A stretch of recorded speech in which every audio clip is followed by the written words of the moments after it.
right? So first it'll be the retailer and then it'll be the consumer. And then we're talking about not spending money again.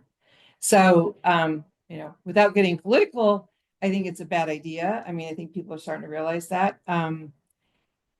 There's going to be a session at the Retail Industry Leaders Association meeting in a couple of weeks all around tariffs. And when we were planning for it, we were talking about, China and and Southern Asia, right? And what those might be looking like. But now they're having to have discussions about Mexico and Canada, which, it's not easy for a company to completely change its supply chain and where you're getting things from.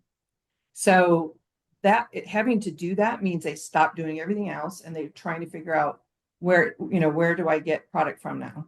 And standing up, it sounds lovely, like if we can make everything in the United States, but we can't afford to. And the timeline to have that happen is pretty long. So I think I like not to talk about tariffs. I like not to think about them, but I have to think about them every day. As part of my job, we have to, we are keeping a really close eye on how they're going to be impacting our customers. So, yeah.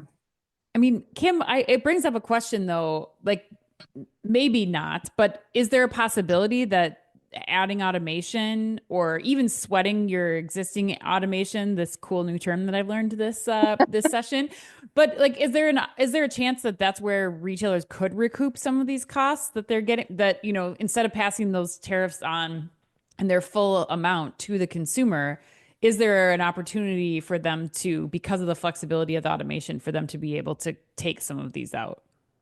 Somewhat. I just don't think to a great extent.